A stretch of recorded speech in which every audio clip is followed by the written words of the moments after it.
BRS party చరిత్రలోనే ఘోర పరాజయం ఎదురైంది.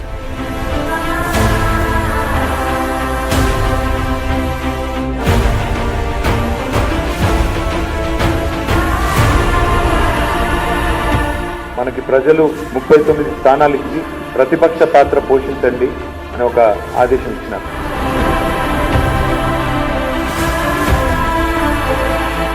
మాజీ ముఖ్యమంత్రి కేసీఆర్ ఇంట్లో కాలు జారి పడడంతో తుంటి ఎముక విరిగి గాయమైంది. ఆయన ఆసుపత్రిలో చేర్చారు.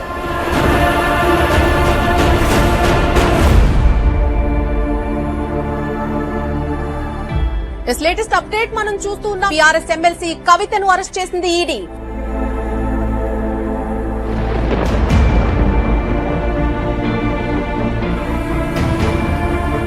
అసెంబ్లీ ఎన్నికల్లో ఓటమి తర్వాత గెలిచిన ఎమ్మెల్యేలు ఒక్కొక్కరు పార్టీని వీడడం బీఆర్ఎస్ ను మరింత దెబ్బకొట్టింది.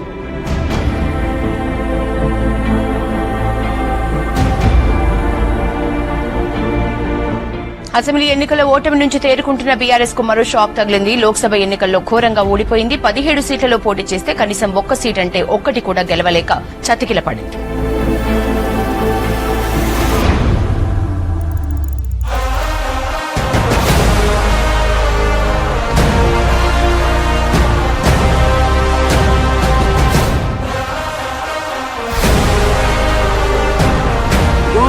రెడ్డి ఇప్పుడు ఈ ఓడిసినందుకు చెప్పులు ఇట్లా కుట్టుకోవాలిగా.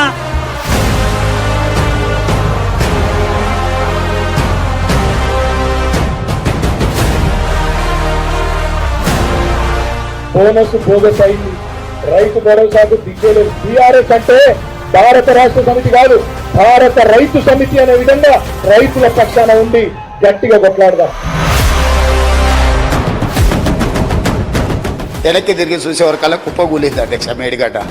మేడిగడ్డ కాస్త మేడిపండైంది. కొట్టుకుపోయిందని ప్రచారం చేసిన కాళేశ్వరంలో ఇవాళ ఎట్లా జల పరవలు ఎట్లా దుంకుతున్నాయి.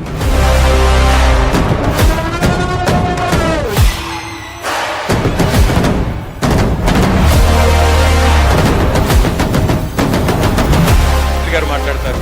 మీ ఇద్దరికి నేను స్పష్టంగా చెప్తా ఉన్నా, ఈ వేదిక ద్వారా చెప్తా ఉన్నా, వదిలిపెట్టం. 6 గ్యారంటీలు అమలయ్యేదాకా వదిలిపెట్టం. ప్రజల తరపున అడుగుతూనే ఉంటాం.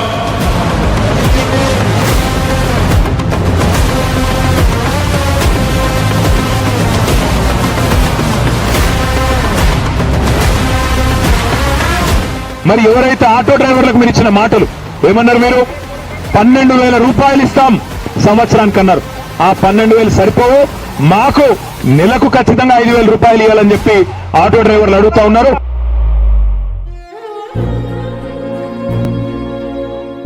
చేనేత వృత్తిలో అదేవిధంగా పవర్ లూమ్ లో ఉన్న వాళ్ళు కాంగ్రెస్ ప్రభుత్వం వచ్చినాక బలవన్మరణాల పాల్గొవడం జరిగింది. పూర్తిగా అండగలను మంచిగా పెద్దగా ఏదంతా గొప్పగా ఏదంతా అండగలను పడతా. కానీ నువ్వు అక్కను తమ్ముడు వాళ్ళు ధైర్యం కోల్పోకూడదు. మాటిస్తున్నావా? పక్క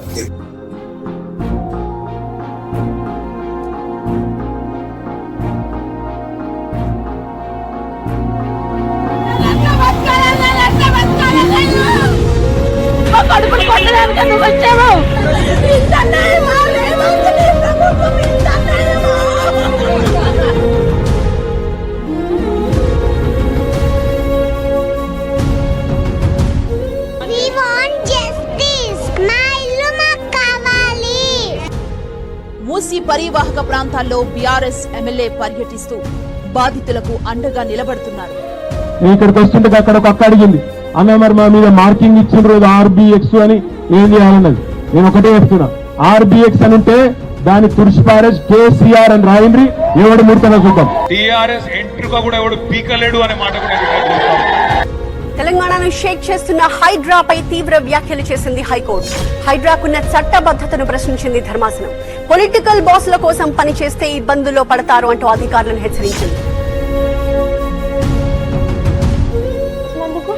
మేము పాన పోతే కూడా మా భూమి ఏం కొట్ట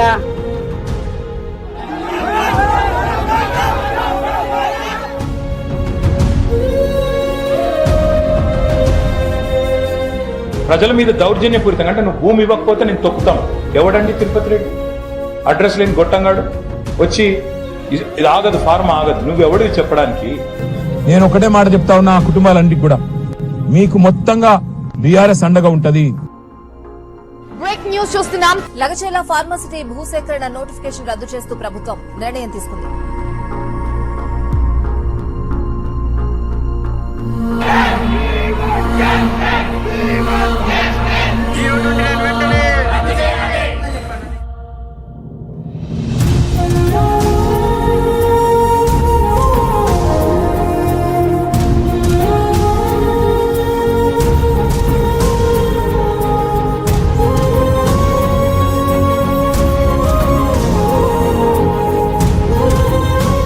మేమేమంటున్నాము, డిస్కాంలు ప్రైవేటీకరణ చెయ్యము అని కుండబద్దలు కొడుతూ ముఖ్యమంత్రి గారు మీరు స్టేట్మెంట్ ఇవ్వండి. ఇప్పుడే మేము డిమాండ్ చేసినట్టు తెలంగాణ ప్రభుత్వం ఎంఓయూలు రద్దు చేసుకోవాలి, అదానితో 100 కోట్లు వెనక్కి ఇవ్వాలి.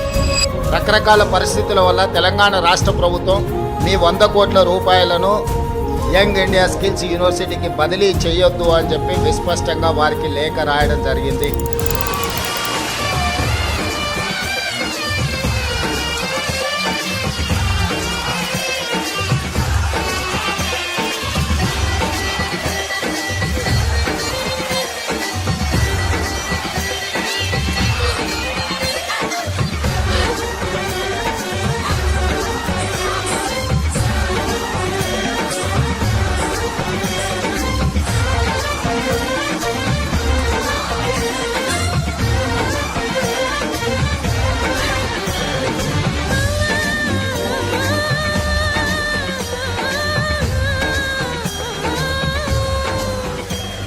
జై తెలంగాణ.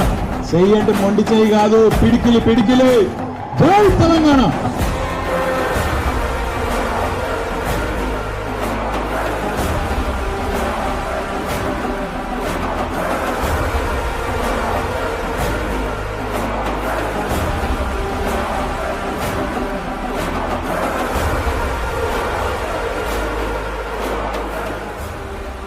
మీరు చూసింది ట్రైలర్ మాత్రమే, అస్సలు సినిమా ముందున్నది